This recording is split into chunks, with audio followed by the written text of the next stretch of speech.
Hello and welcome to a Lefty Knitter podcast channel. My name's Aquila, but this is going to be a cranking video. Okay, so what do we have here? First off, I have my 48 stitch cylinder on. This is an Erlbacher Gearhart Speedster. We're going to be making the match to this sock. It's interesting, right? Okay, so this is yarn from Frogget. I'll show you the labels in a moment. But these are two new bases that they're carrying. This picks up all the cat hair. Yes, we have cats, and that happens. But I just thought I made a sample shawl out of these two yarns for them, and I thought, how cool would it be to try to crank it on the machine? And that's exactly what I did here. So let's show you the yarn we're going to be using. The yarn is, again, it's Frogget yarns. Okay. And this is the Merlot color in the Boucle. It's a DK Boucle, and it's 100% superwash merino. The other one, is, called Barnwood. The color is Barnwood, and it's a blended DK of Rambouillet and Corriedale. I know it's like not superwash, but you know what? They're more like slipper socks, right? They're more like slipper socks. I think this will be fun. I thought it would be fun. So my cat is playing. Nope, we're not doing that today. Okay. I just wanted to show you guys real quick the Boucle. I'm hoping I have enough for the second sock, but we're going to find out. Okay, the Boucle is it's tight loops of yarn, okay? I feel like if it was more like, there's a few other Boucles out there, but some of them have like bigger loops, right? It's more fluffy. I feel like that might be more of a problem on the machine. I was really worried about it on this machine too. What I did is I test ran both of these yarns through the machine. I had to adjust it to make the stitches 4 clicks looser here, just based on my average where I keep this. So I had to make it 4 stitches looser to make the stitches longer because it didn't, this one was really tight on the machine. Let me adjust my machine, let me adjust my camera, and we'll get going on this. I'll start from the beginning. All right, let's do that. All right, so if you guys are new to my channel, or you're not new to my channel, I try to do all the steps and try not to edit anything out. I edited moving the camera because, well, people get seasick, or motion sick, I should say. Seasick, yeah, okay. I put my carrier almost to where my first stitch is, and I'm going to start hanging on my first stitch. I have this cylinder marked on the, every other one. I had to make this bonnet when I got my cylinder because I didn't have a 48. That was okay though, because I had bonnets that were bigger than the 48, so it was easy for me to hang on a bonnet that was bigger and make a smaller bonnet out of it. So we're going to hang around as far as we can until the needles start going out on the cylinder, and then you can't hang them any longer. All right, we're going to be doing a hung hem on this. You're putting your buckle on, you're putting your weight on. We need to put some waste yarn on. And get it cranked around to the other side of the machine so we can hang the rest of this bonnet. All right. I started a little early. That's okay. Just tuck it in. All right. Every other needle gets a loop. These are split ring bonnets. Not everybody likes split ring bonnets. I have ones that are made with yarn loops too. Whatever you feel like using.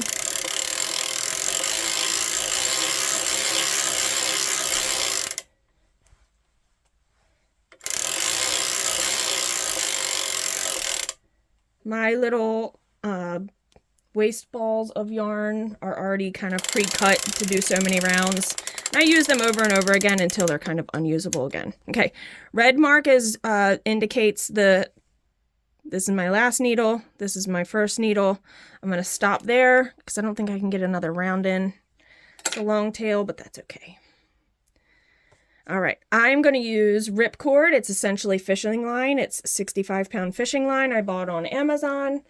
This is my ripcord, so I can take my project off of my waste yarn easily, so I don't have to cut my waste yarn every time.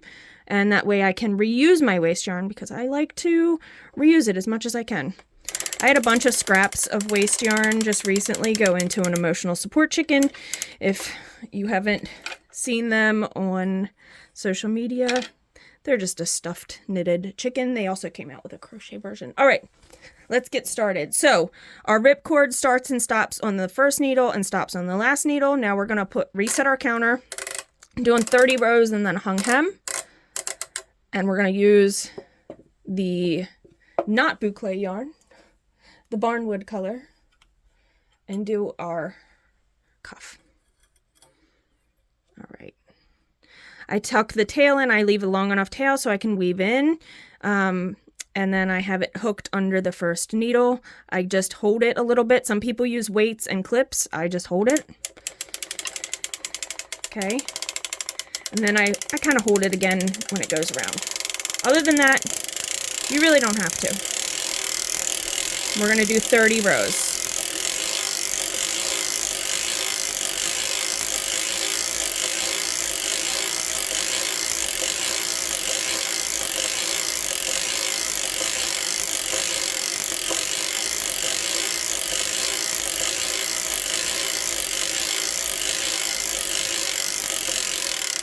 Ooh, we might be cutting it short with both of these yarns today. We're gonna see. We're gonna see, y'all. I'm not sure. All right, so I stopped my yarn carrier here so I can start hanging on needle number 1. Oh, if we run out of yarn, wouldn't that just not be fun? I don't know what I would do. I have some other yarn, but I wanted these to be another sample for Frogget on their truck. Yeah, we'll see. We're gonna go with the flow here, y'all. All right. And I'm gonna hang, starting with where, when you fold this up, you want to be careful. These stitches could pop off. You just have to be easy. You just kind of fold it up onto itself, and you hang the first row of loops on each needle. I have missed loops. Everybody, you know, it's all handmade, so there could be mistakes. So I have missed loops before, and I've had to just take a piece of scrap yarn or piece of the, you know, the yarn I'm working with, and just catch it after it's off the machine. You'll see it pretty easily. If you dropped or missed one of these stitches, it's not so much dropping one. Okay. I pull the fabric over close to the needles so I'm not having to pull the loop very far. This is just the Addy pick tool. This one came with the machine, and you can buy them. I've seen them on multiple websites for yarn stuff. I think Erlbacher does have them on their site to buy separately. I think I've seen them on Amazon. It has 2 different ends. So it has this end and it has this end. I'm using this end right now. Looks like dental tools. Once we get around so far, the needles are going to be down in the cylinder. We're not going to be able to hang our loops. And we will stop there because we can't really do much more. We're going to put our weight back on with our buckle and our weight. I'm using all my weights, the stem weight and the 2 extra weights. This creates a little pocket of fabric. You just want to hold this down, crank around. And now remember, when you're doing this, you have 2 loops on each hook, so it is a little tight sometimes to crank around. Just be patient and go slow. You don't want to like try to zip through that. All right, I'm going to change color right after this row. And I'm not going to be doing a Russian join because the yarn is really thick and doubling it up on itself. I just didn't want to take that chance. So I didn't, even though I know it's doubled here, I just didn't take that chance when I made the first one. So I'm going to mimic the first sock.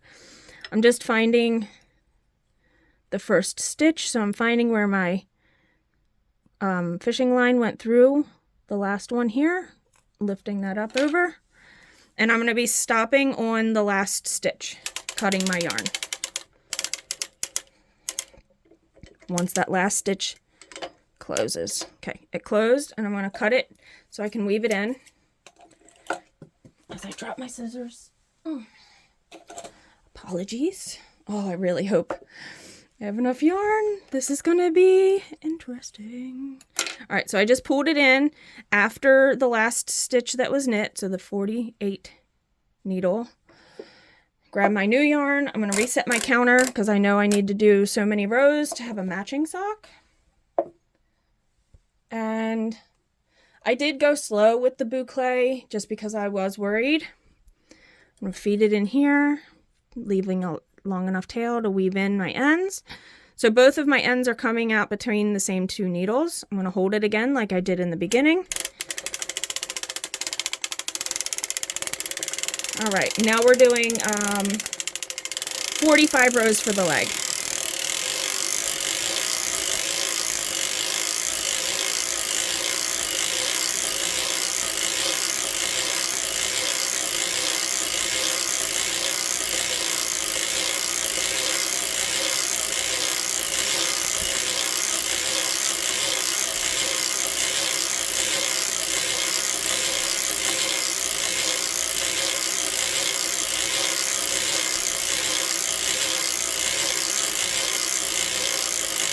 So we're at 44, we just hit 45. I'm gonna stop in the front because I need to lift up the back needles and get cranked to the last needle. So I'm lifting up half the cylinder needles to do my heel on each side.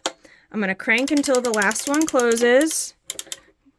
Okay, it's closed. I'm gonna change my yarn here, leaving enough to weave it in because it's gonna leave little gaps in the corner.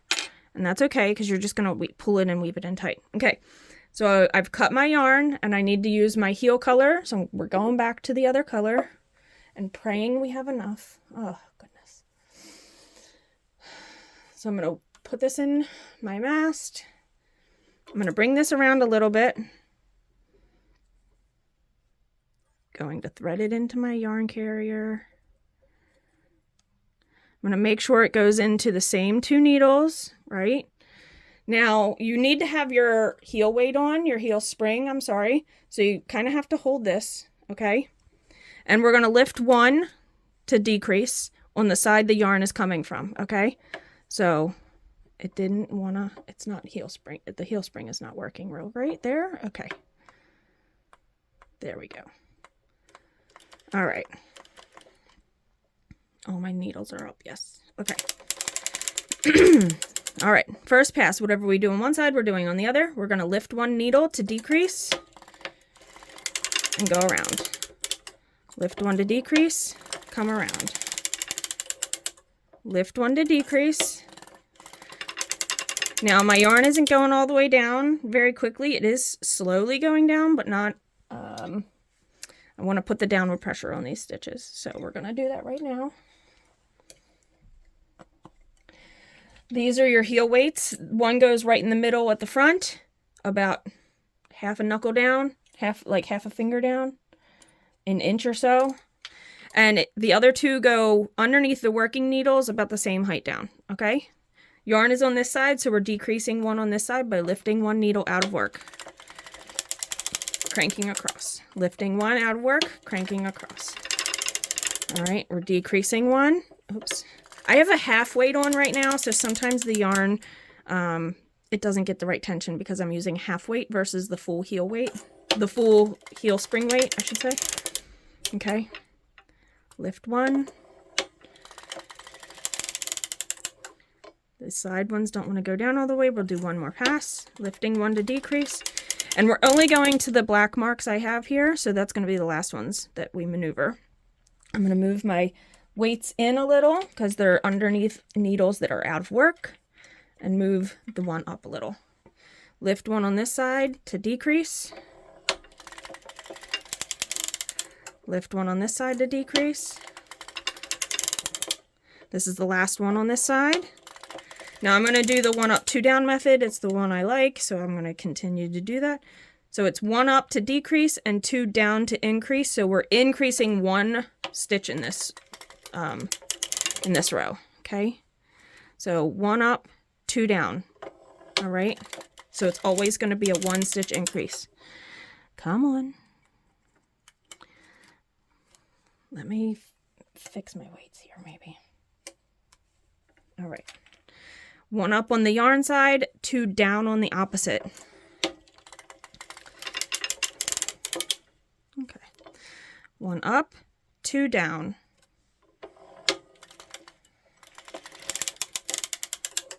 One up, 2 down. We're going to do this until we do all the heel stitches. 1 up, 2 down. I'm going to fix my weights because it's not pulling down correctly. Making sure they're underneath the needles that are in work. Okay, yarn is on this side, so it's 1 up and 2 down. 1 up, 2 down.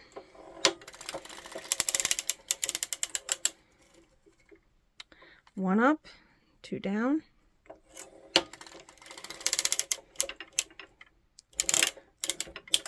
That was like a lump in the yarn there, so it was being a little finicky. 1 up, 2 down. Okay, 1 up, 2 down. This is the last 2 down. It's going to be working that one piece of yarn that didn't knit in that first row. Okay, we're going to still do the 1 up and 2 down. This is the last, second to last crank with this color. Okay, I mean, I could technically change colors here, but I'm going to change color over here. So I'm going to do 1 up, I'm going to do a few down, but I'm going to be stopping on the last needle. Okay, I'm going to stop a little bit before that, put the rest of these down, so I'm ready to keep going around the cylinder. But we're going to stop on that last needle. Closes. I'm going to cut it, just like we did before. Tuck it in, put the other yarn back in. Oh boy, we're pushing it here, y'all. It's fun. It's fun. We'll make it work. Okay. So I need to put the yarn into my carrier.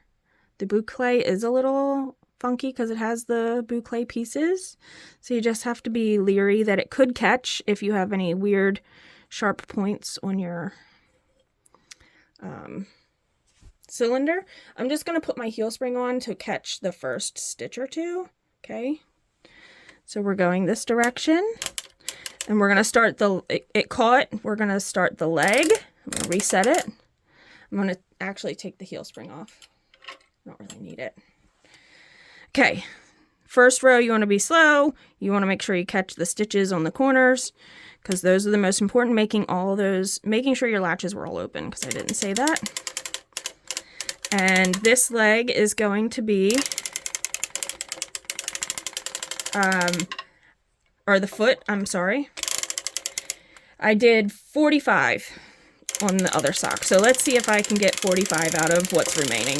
Let's hope.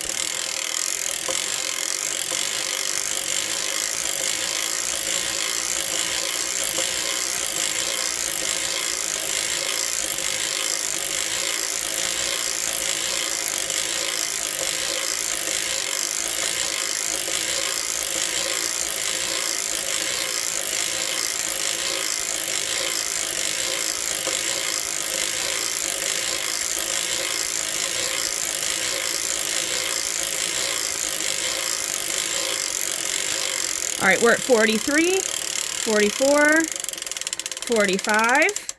I do want to change colors again at this corner. I do need to move my weight up. So let me do that because the bottom weight is way far down. Had to take the heel weights off anyway since we're going to need them again for the toe. Okay. So I just pulled my big weight buckle up past the heel because I want to make sure it has even distribution going down. We're going to change color here and then do one complete row with the gray because I want to Kitchener the gray to the gray. I don't want to Kitchener gray to this boucle yarn. So we're going to crank until the last one closes. Now what I did when I did this the last time, I did have it, sorry, it is catching a little bit on the boucle pieces. So you just have to figure out where and get it to come through. This is the issue you could have with this yarn, or with boucle yarns in general, or any fuzzy yarns. Okay, there we go. I did overlap, I think, the last time I did this. So, we're not going to overlap. We're just going to go with it. One full row, okay? Oops, find the end. We're going to stop at the front, though, to lift the needles. So we're not going to do just one full pass right off the bat, okay? So both tails are coming in between the same 2 needles. Okay, we're going to do to the front, and then we have to lift out of work. So I'll be able to Kitchener gray to gray, because these are going to be, this is the last row of stitches for these needles. We're going to crank around and then start our toe. Put the heel spring on. You always put your heel spring on, or else you can't go back and forth. Lifting 1 to decrease on the yarn side. Lifting 1 to decrease on the yarn side. Lifting 1 to decrease on the yarn side. Lifting 1. I'm going to put my weights back in now, because these needles, the stitches aren't going all the way down onto the needle, all the way down to the cylinder.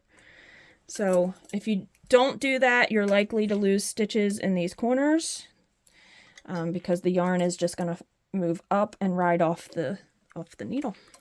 Okay, we're on this side, so we're going to decrease 1. Decrease 1, crank around. Decrease 1 on the yarn side. Decrease 1 on the yarn side. Decrease 1 by lifting. Lift 1. I'm going to move my weights again in and up a little. And then move this middle one up. Okay. Yarn's on this side. Lift 1 to decrease. Lift 1 to decrease. This is the last one on this side. Okay, we're going to lift 1, but also on this side put 2 down. So up 1 on the yarn side, 2 down on the opposite. 1 up, 2 down. Making sure your latches are always open, not smushing them down. Let me move this up again a little bit. This yarn has been finicky, I'm not going to lie. Just because, you know, your settings, you have to make sure everything is set right. Lifting 1, decreasing 2. Or increasing 2, sorry. Oy. I don't ever mean to misspeak, but sometimes I do, and I try to correct myself. Lifting 1 to decrease 1, pushing 2 down to increase 2, which means an increase of 1 if you do the math. Okay? Lift 1, push 2 down on the opposite. Oh, we're going to make it, guys. Lift 1, down 2. These aren't going down. Let's adjust again. All right. Lifting 1, pushing 2 down. Lifting 1, pushing 2 down. Come on. It is not cooperating. You might have to adjust your weights a lot to make sure it is giving the right distribution of downward pressure.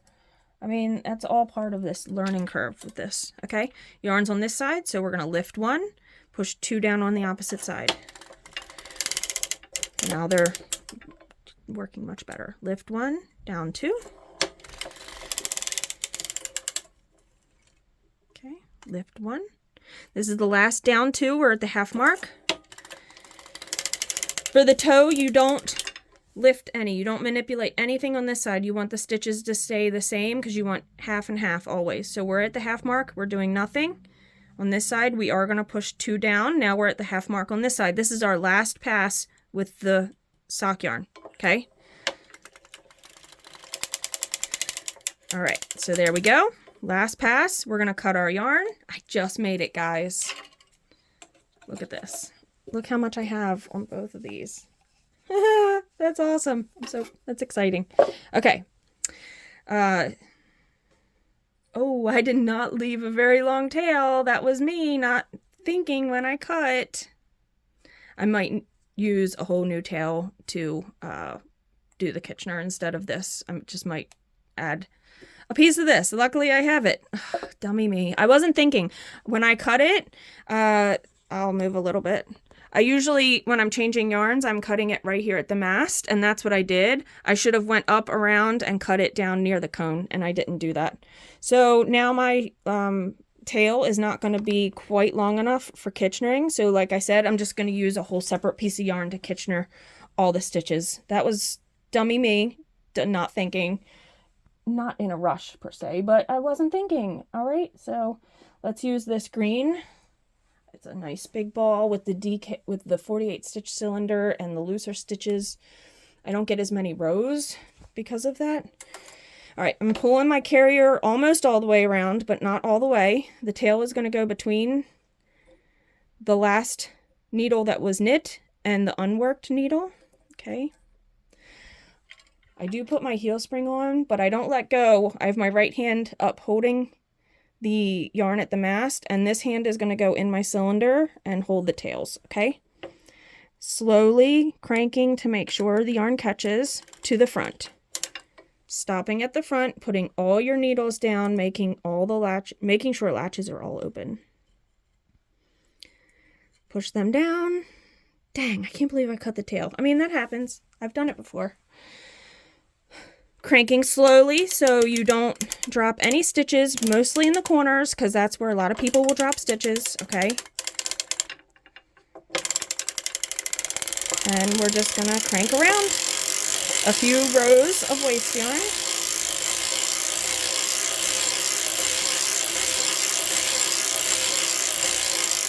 It's a lot of rows. This was a big ball. I don't know what I had this from, but it was significantly larger.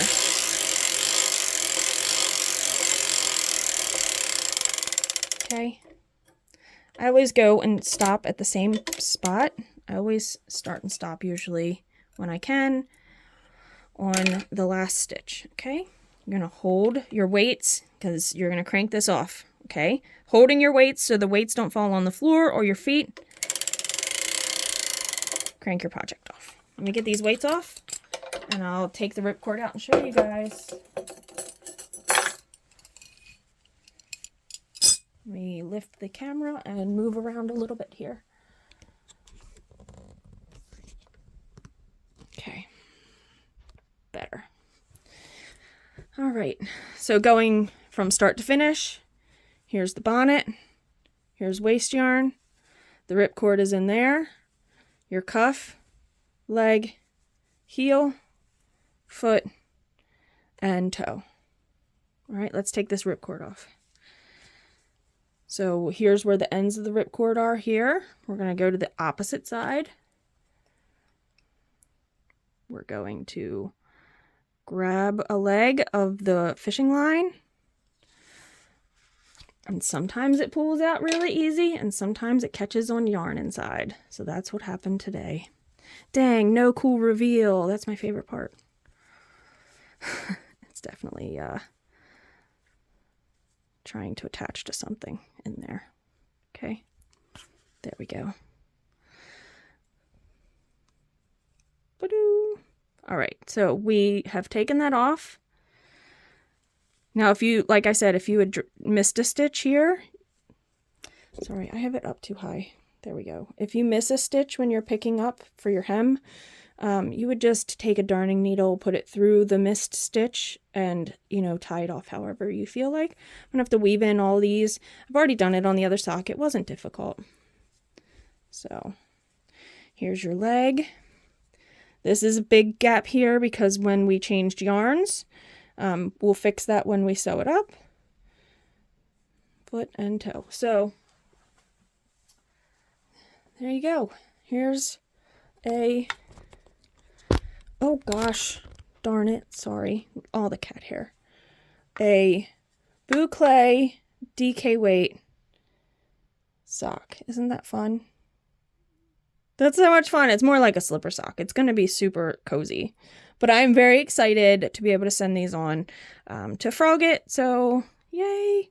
All right, happy cranking, y'all. If you have any questions and comments, please put them down below. I do love reading them, and I try to answer the questions as quickly as possible with as best knowledge as possible. All right, until the next cranking episode, happy cranking. Bye!